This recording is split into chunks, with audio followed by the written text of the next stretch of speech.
الحمد لله الحمد لله الذي شرع الحج إلى بيته الحرام وجعله أحد أركان الإسلام النظام وجعل أفئدة المؤمنين تهوي إليه في كل عام. أشهد أن لا إله إلا الله وحده لا شريك له وأشهد أن محمدا عبده ورسوله.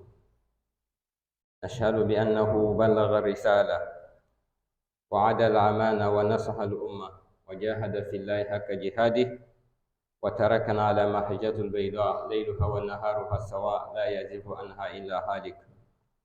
اللهم فصل وسلم وبارك على هذا النبي الكريم وعلى آله وأصحابه ومن تبعهم بإحسان إلى يوم الدين. أما بعد، عباد الله، أوصيكم ونفسي بتقوى الله عز وجل.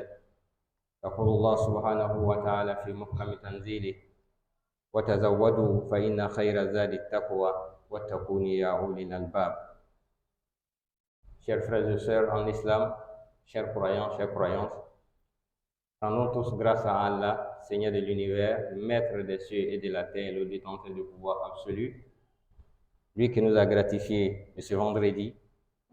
Nous attestons qu'il n'y a aucune divinité en dehors de lui, et nous attestons que Muhammad sallallahu alayhi wa sallam est son noble messager et serviteur, le dernier envoyé de Dieu. Salut et paix sur lui, sur sa noble famille, sur ses valeureux compagnons, sur tous ceux qui vont suivre sa voie jusqu'au jour de la résurrection. Fasse Allah que nous soyons parmi ses sauveurs. Je vous exhorte, ainsi que moi-même, à la crainte révérentielle d'Allah. Craignons Dieu, ayons peur d'Allah subhanahu wa ta'ala à chaque instant, à tout moment. Depuis quelques vendredis, le vendredi passé, Dr Arna Konaté l'imam nous a entretenu sur le pilier, l'un des 5 piliers de l'islam, à savoir le pèlerinage à la Mecque, car c'est la période, nous parlons du Hajj à ce moment. Et l'imam nous a entretenu, le pèlerinage à la Mecque occupe quelle place dans les 5 piliers de l'islam et qui doit effectuer le pèlerinage? Quelles sont les conditions du Hajj? Aujourd'hui, nous continuons avec le même sujet, c'est-à-dire le Hajj. Venez avec moi dans la sourate 2, sourate Al-Baqarah, versets 127 à 128, où Allah nous invite tous, je cite: وَإِذْ يَرْفَعُ إِبْرَاهِيمُ الْقَوَاعِدَ مِنَ الْبَيْتِ وَإِسْمَاعِيلُ رَبَّنَا تَقَبَّلْ مِنَّا إِنَّكَ أَنْتَ السَّمِيعُ الْعَلِيمُ رَبَّنَا وَاجْعَلْنَا مُسْلِمِينَ لَكَ وَمِنْ ذُرِّيَّتِنَا أُمَّةً مُسْلِمَةً لَكَ وَأَرِنَا مَنَاسِكَنَا وَتُبْ عَلَيْنَا إِنَّكَ أَنْتَ التَّوَّابُ الرَّحِيمُ. Dans ce verset, quand on regarde le Hajj a son historique, c'est-à-dire où le Hajj a commencé. Une petite famille composée d'ailleurs d'un homme et une femme. J'ai dit bien, une famille, un homme, une femme. Et Dieu va les gratifier des enfants. C'est la petite famille. On va aller la grande famille, grand-papa, tonton, tante, etc. Voici la notion, la vision de l'islam quand on parle de la composition de la famille. Et à travers cette petite famille, Dieu va donner l'ordre à Ibrahim d'aller installer une partie de sa famille à la Mecque. Et il a exécuté les ordres d'Allah subhanahu wa ta'ala. C'est pourquoi d'ailleurs quand Allah nous recommande quelque chose, moi je n'ai pas de choix à faire. Dieu t'a dit de faire, tu n'as pas de choix à faire. Dis bon, moi je vais choisir ta non. Ce que Dieu te recommande, c'est ce qui est bon pour toi et c'est ce qui est meilleur pour toi. Mais quand tu te détournes de ce que Dieu t'a recommandé, ce qui t'attend devant, et c'est toi-même qui as cherché. Et il va aller installer sa famille. Et à l'issue de cette installation, une partie de sa famille à la Mecque, donc Dieu va donner maintenant le début du Hajj. Et l'imam l'a dit le vendredi passé. Et ce Hajj dont on parle, le Hajj est obligatoire sur le croyant musulman qui en a les moyens, qui atteint l'âge de la puberté. Je dis bien qui atteint l'âge de la puberté, qui a les moyens physiques pour accomplir le Hajj. Car déjà, si tu as les moyens financiers pour aller au Hajj, il faut avoir aussi les moyens physiques. Moi, Dieu m'a gratifié cette année. Comme beaucoup parmi vous, qui vont effectuer le Hajj cette année. Et une fois arrivé au Hajj, qu'est-ce qui m'attend là-bas? C'est le thème du sujet. C'est le thème de notre sermon. Qu'est-ce qui m'attend au Hajj? Autrement parler, quels sont les piliers du Hajj? Nous avons dit le vendredi passé, l'islam a 5 piliers. 5e pilier, c'est le Hajj. Mais c'est 5e pilier que le Hajj aussi a ses piliers. Donc chaque pilier a un pilier. Quels sont les piliers du Hajj, chers frères et sœurs? Retenons, quand on parle du Hajj, juste à côté, on parle de la Umrah, qu'on appelle le petit Hajj, petit pèlerinage. Quand on parle du Hajj, juste à côté, il y a la Umrah. Le Hajj a 4 piliers. Je dis bien, le Hajj, nous avons 4 piliers que le Hajj a. Et une fois que l'un de ces 4 piliers fait défaut, on dira ton Hajj a pris un coup. On ne va pas annuler ton Hajj, mais on dira que ton Hajj a pris un coup. Il y a un pilier qu'on peut réparer au cours du Hajj, mais il y a un pilier qu'on ne peut pas réparer. Inch'Allah, nous allons en venir. Le premier pilier du Hajj, que toi, pèlerin, candidat ou candidate, que tu dois observer une fois arrivé à la Mecque, ça ne commence pas en Côte d'Ivoire. Les piliers que nous citons, ce n'est pas en Côte d'Ivoire. Mais il y a la préparation psychologique. Et nous savons dans les mosquées, à travers le commissariat au Hajj et les autres structures, la formation est organisée. Et il y a d'autres même qui ont déjà fini leur formation. Dans les mosquées et individuelles aussi, la formation continue. Nous saluons cela. Mais toi, candidat ou candidate, retiens, une fois arrivé à la Mecque, quand on te dit que le Hajj a commencé, il y a des piliers que tu dois faire attention. Tu dois observer, il y a 4. Le premier pilier, c'est la sacralisation. La sacralisation, cela signifie quoi? Deuxième pilier, c'est le tawaf. Le tawaf, c'est le tour de la Kaaba, en mettant la Kaaba sur la main gauche, sur le côté gauche. Troisième pilier, as-sa'i bayna Safa wal Marwa, c'est-à-dire va-et-vient, la course entre Safa et Marwa. Et enfin, 4e pilier, al-wuquf bi Arafat, stationnement de Arafat. C'est-à-dire le fait de passer un temps sur l'esplanade de Arafat, c'est nous parlons du 4e pilier du Hajj. Mais revenons d'abord au premier pilier. Quand on parle de ces piliers, ce n'est pas seulement aller faire des mouvements. Retenons, chaque pilier cité ici fait partie des actes d'adoration d'Allah subhanahu wa ta'ala. Ce n'est pas seulement que tu vas attacher 2 pailles, des étoffes, pour dire que non, toi, tu es attaché ceci, non. Retiens que tu es en train d'adorer Allah subhanahu wa ta'ala. Pourquoi le premier pilier? Le premier pilier, le prophète Mohammed alayhi salatu wa salam l'a si indiqué dans le hadith rapporté par Ibn Abbas radiallahu anhuma dans le livre de Bukhari. Quand on parle de la sacralisation, c'est ce qui entame déjà le Hajj. La sacralisation, c'est le début du Hajj ou la Umrah.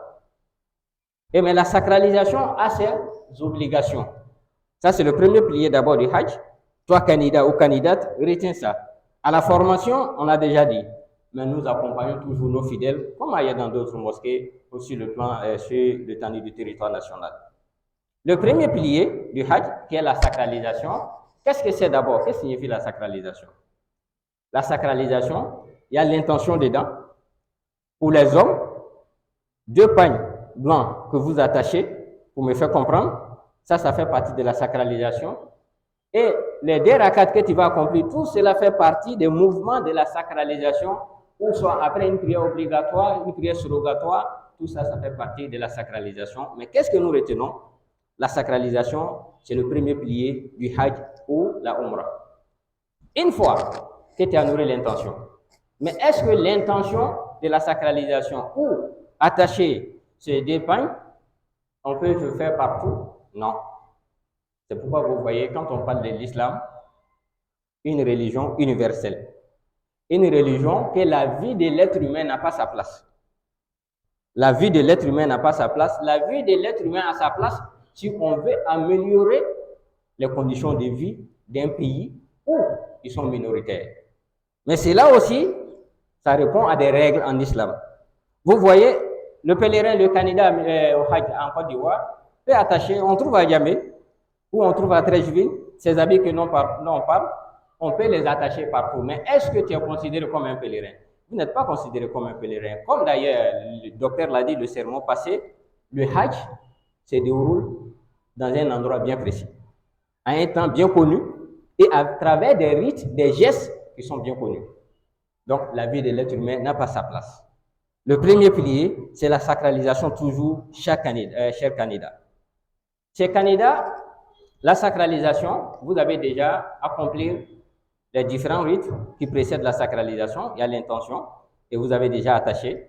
Vous devrez accomplir des rakats ou soit après une prière obligatoire. Évidemment, avant de se sacraliser, il y a ce qu'on recommande, comme le prophète alayhi salatu wassalam l'a recommandé, de faire la grande ablution. Et à partir de ces éléments, mais il y a 3 éléments qui sont encore essentiels. L'habit que vous allez attacher. J'ai dit bien pour les hommes.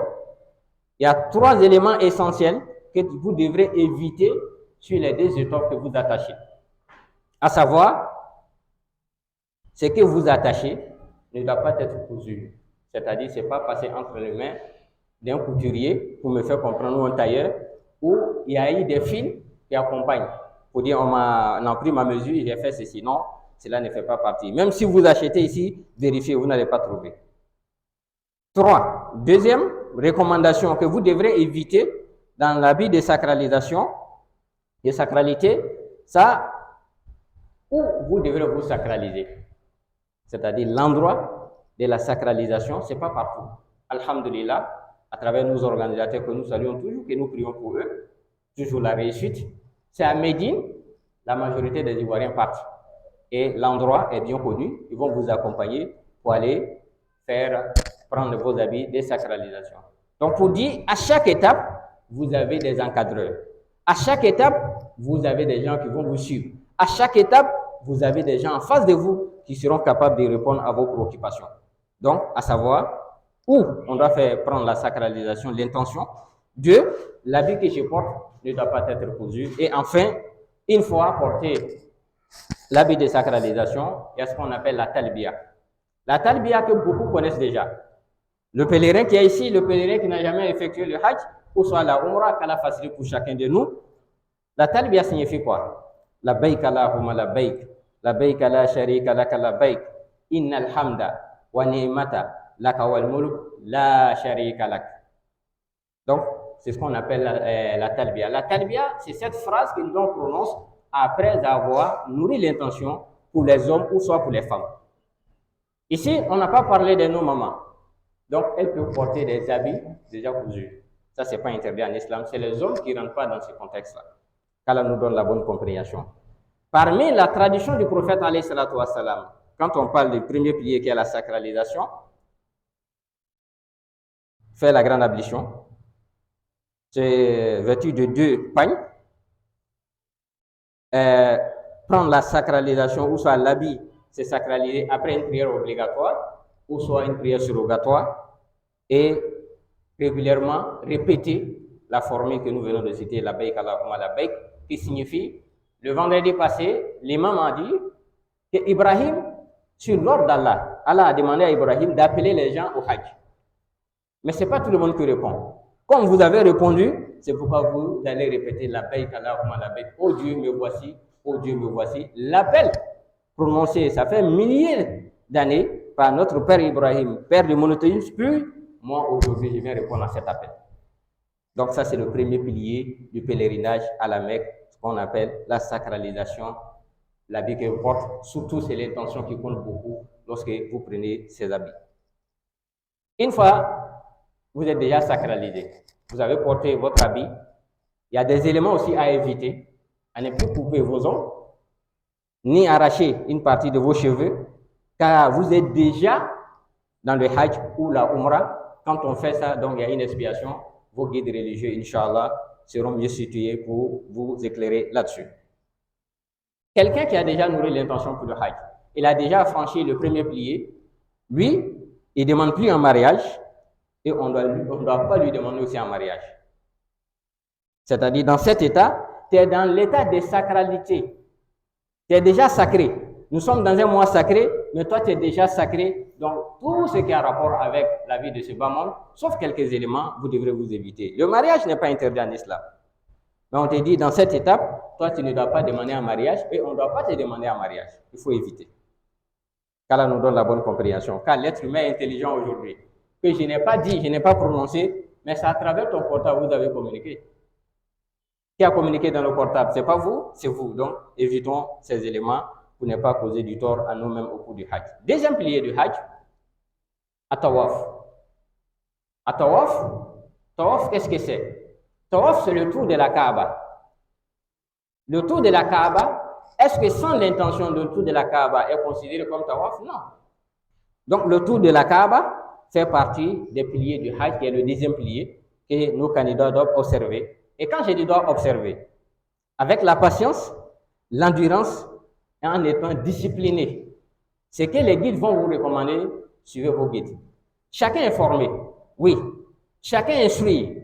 Mais si tu te donnes, ou soit tu te confies à ton intelligence pour dire non, moi je n'ai pas affaire à des guides religieux, moi mais je peux faire, et ce qui va t'arriver devant, on ne le souhaite pas, c'est pour éviter ces désagréments qu'on vous demande toujours. Vous avez un guide qui va vous dire, vous recommander, faites ceci. Et évitez cette partie, suivez les instructions de vos guides religieux. Ça compte beaucoup. Donc, soyez disciplinés. Ne soyez pas quelqu'un, je décide de faire moi-même, mais suivez les instructions de vos autorités, qu'Allah nous donne la bonne compréhension. Le tawaf, c'est le tour de la Kaaba. Le tour de la Kaaba avec l'intention, et c'est ce qu'on va dire, c'est le tawaf de la Umrah, ou soit c'est le tawaf du Hajj.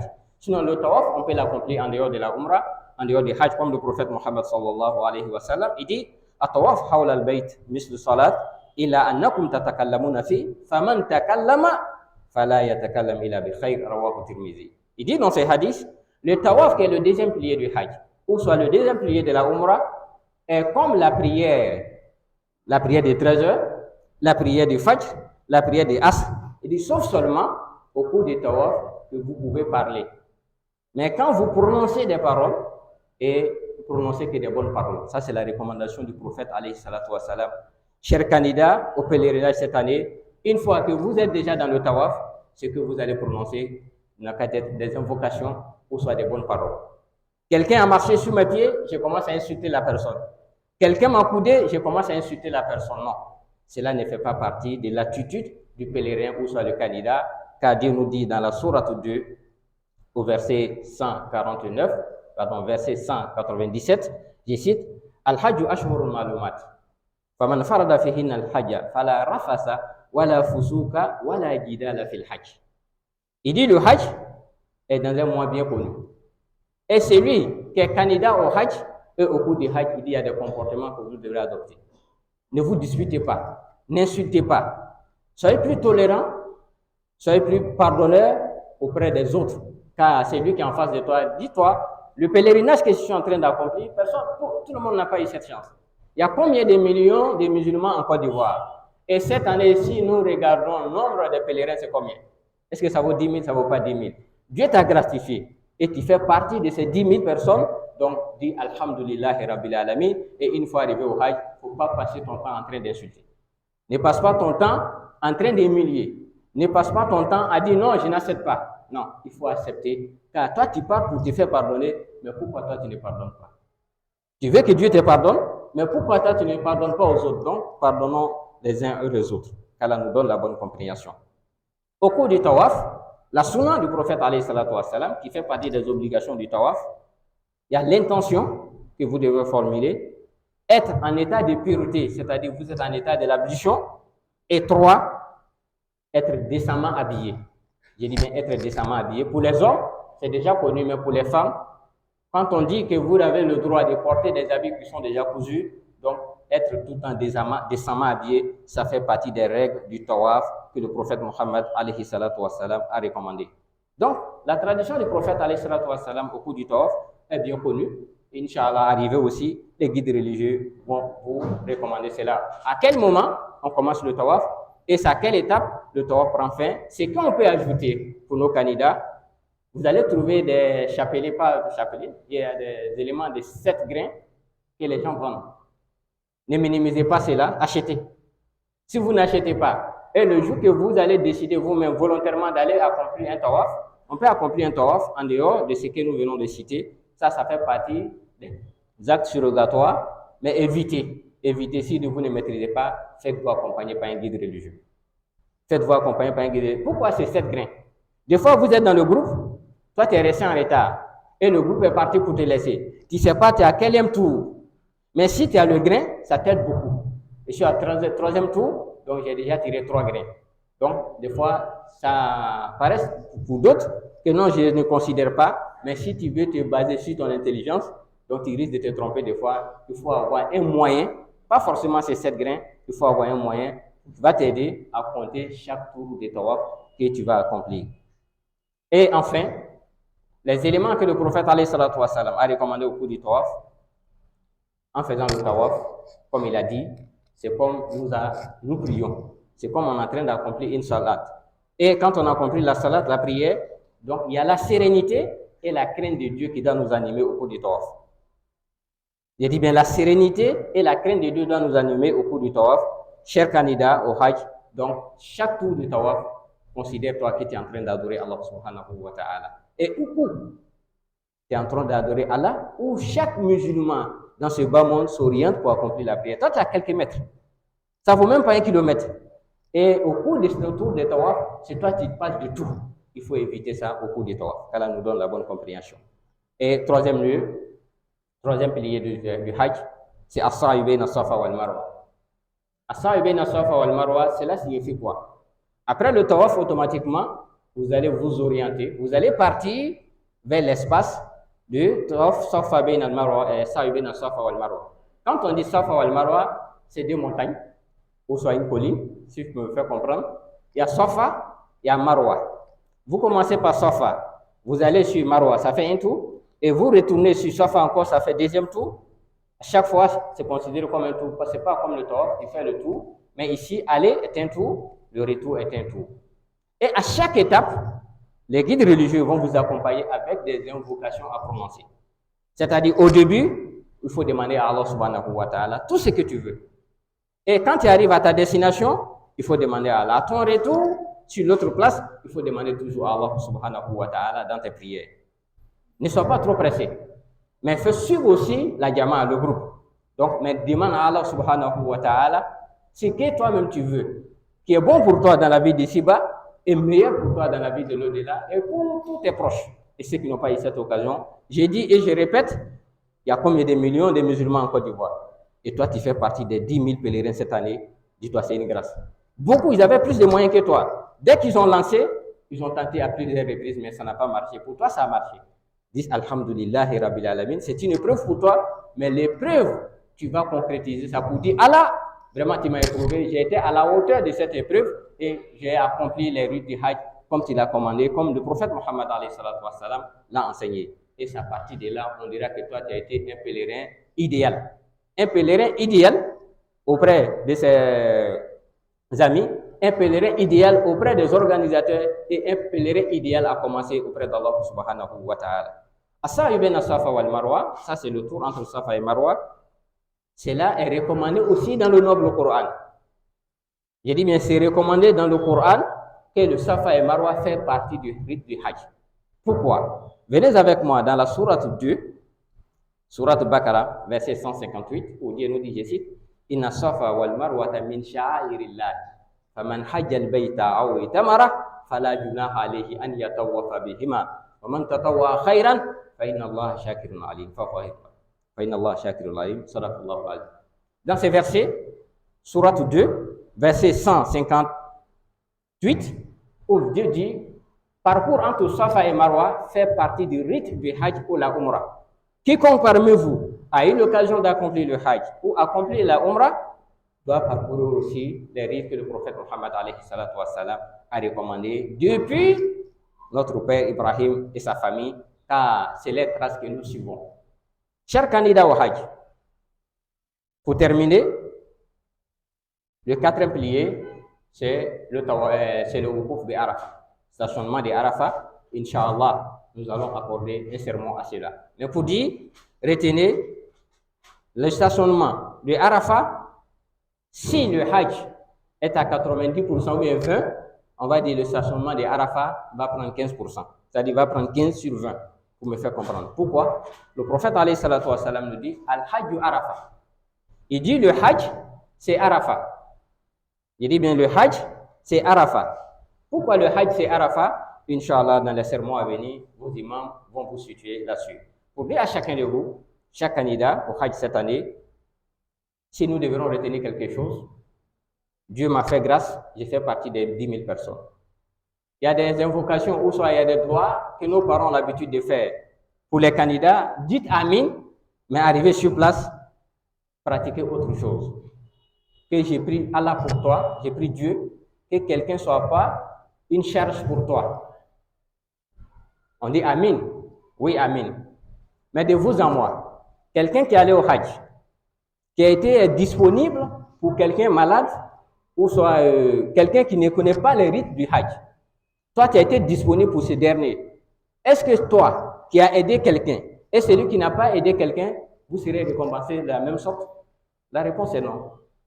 Toi qui as été disponible, qui as été soutien, il y a des gens qui n'ont pas assez de moyens, tu as acheté de la nourriture pour eux, il y a des gens qui n'avaient pas assez de moyens, tu as acheté des boubous pour eux, toi, ton Hajj, tu seras mieux récompensé auprès d'Allah subhanahu wa ta'ala que celui-là qui dit non, on est tous venus de la Côte d'Ivoire, on nous a tous donné de l'argent de poche. Oui, à ces derniers, on peut lui donner 100 000 francs.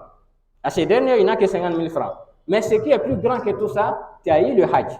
Mais si tu as aidé quelqu'un à bien traverser ces moments, de vous en moi, est-ce que celui-là est celui qui a refusé d'aider quelqu'un, ils seront récompensés de la même sorte? La réponse est non. Donc, chaque candidat au Hajj, soyez disponible pour les uns et les autres. Chaque candidat au Hajj, soyez disponible. Soyez attentifs aussi lorsque vos encadreurs vont vous donner des orientations. Ne soyez pas des gens qui vont révéler les autres. Non, on peut partir, moi je connais. Tu connais, tu vas seul. Mais n'entraîne pas les autres dans ces désordres. Car s'il arrive quelque chose devant, ce n'est pas toi, c'est ton pays qui sera indexé. Donc faites attention, nous représentons la Côte d'Ivoire dans ces différents lieux. qu'Allah nous donne la bonne compréhension et que nous guidons sur le droit chemin. وأقول قولي هذا وأستغفر الله لي ولكم من كل ذنب فاستغفروه إنه هو الغفور الرحيم.